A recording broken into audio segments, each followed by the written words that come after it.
I always thought this was the most worthless part of this song right here. It's just, I don't know what it adds. The end of this song. Yeah, we should cut it out. I don't know why they kept it in there. It's really weird to me.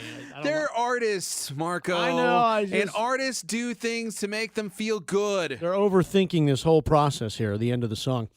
It's Marco and Sheets, X1075. This is, man, Jesus Ache Cristo. This prize for the show poll is It's ridiculous. It's pretty amazing. I mean, this is stupidly, ridiculously awesome. I didn't even realize how kick-ass this was. You're going to get tickets to Fight Night, UFC Fight Night. It's July the 7th. Then you're going to get you're going to check out the Ultimate Fighter finale. Then you're going to go to the UFC Fan Expo. Yeah, and I want to see this expo. 3-day passes, too. So 3 great UFC events that are happening here for UFC International Fight Week. Yeah, it's awesome. This Fan Expo is great. I mean, you get to hang out with the Octagon girls, and there's all this interactive stuff. I wonder if that includes the Octagon girls interactive. That would be good. And then UFC, all the champs from the past, or many of them, will be there, too. UFC does it great, man. They do this right. They just, constantly taking care of the fans. I love this. I love that Dana White is a listener of this radio station, so he makes sure to hook us up, man. Yeah, he does it. Look at this. This is crazy. I didn't even realize you got all this stuff with these tickets until I started actually paying attention. Yeah. And I'm going, wow, this is great. This is just awesome. All right, show poll this morning, 702-791-1075. A lot of animal attacks in the news lately. Mm-hmm. And just stories with animals. We had the gorilla thing, the alligator thing. There's always a shark attack, it seems. So the show poll this morning is when you had an attack via an animal. Could be a wild animal, a domesticated animal. Could be a rat. I don't know what it is. You ever been attacked? In college, I left the bars with some women that you could say were wild, undomesticated Animals. creatures, creatures of the night ransom. Yeah. And they attacked me, and they violated me in ways that I enjoyed at the time, and then I woke up later in the morning and I needed counseling. I'd look over at them and go, "Oh my God, I need counseling." I wish they had mauled me to death, so that the images of me and them were gone.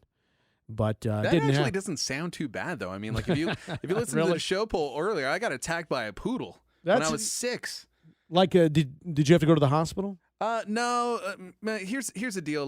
We lived right across the street from my elementary school, so I used to go across the street all the time to play on their playground. Mm-hmm. And there was a guy that used to run laps around, the field over there, and he always had his dogs out there, and they're always off of a leash. And for the most part, they're pretty friendly. And just one day, it just snapped, and I remember that thing was just running at me like a freaking lion, and it latched onto my left butt cheek, and it did that thing that dogs do when they have their favorite toy. It starts shaking. Yeah. And I'm 6 years old, so I'm freaking out. I'm like, what's going on? What'd your parents do? Did they Oh, sue my dad him or went shoot him, or what nuts. happened? No, we didn't sue anybody, but my dad, he got pretty nuts. That's the most angry I have ever seen my father, and to the point where he almost got into a fight with this guy over his dog.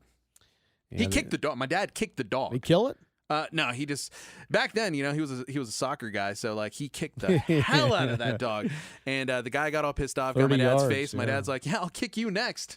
Let's get to Steve. I know where the temper's starting to come from now. I'm starting to pick up on your heritage of temper. Hey, it happens, man.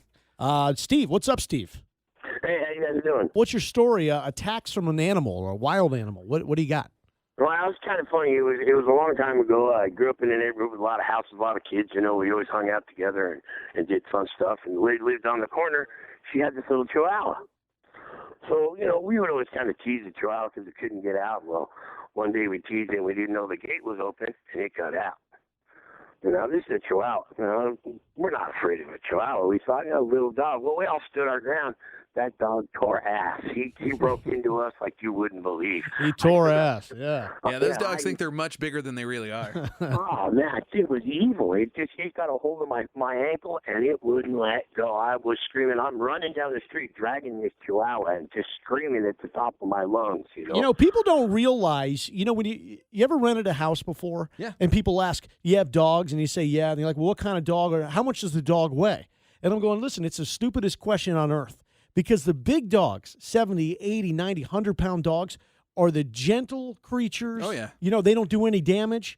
But people say, oh, you got a dog over 40 pounds, I'm not going to rent you the house. I'm like, you people have no clue how this works. The small dogs are the angry terrorist dogs. They are the dogs that eat walls and eat people and tear up furniture. I mean, they're savages. Yeah, and it's not just that, too. The people who are renting houses, you got to remember, it's the big dogs that will, when need to, protect the house. Yeah, I don't get it when they ask for the weight of the, what's the weight of the dog? What does it matter? Yeah, I mean, you have no, and then you're going to be happy if I say the dog's 10 pounds. Mm-hmm. Then you're going to go into your house a year later and see the house has been destroyed, and you're going to go, this 10-pound dog ate the house. Hey, John. Yeah. You're on for Show Poll, man. What do you got?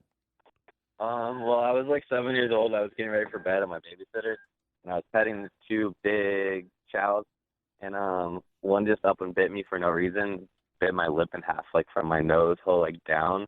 And my babysitter was like, oh, just come look in the mirror. It's not that bad. And I'm a little boy, so I like went hysterical. And anyway, I had to get stitches, and I wouldn't let them touch me until like my parents got there. Yeah, just like it looked like a cleft lip kind of a thing, or what happened? And now it does. Everyone asks me that, but no, it bit my lip in half. Like Jeez. it was. Oh, wow. Hey, you hear stories about the chows too. Oh, yeah. I hear they're angry dogs. Mm-hmm. I mean, they're always being lumped in with pit bulls and chows. Rottweilers. But Rottweilers get a bad rap they sometimes. get a You bad remember rap, and the pit bulls, yeah. what was the other? The pit bulls do get a bad rap, but the Shar-Peis are another one. yeah, that's what I was thinking of.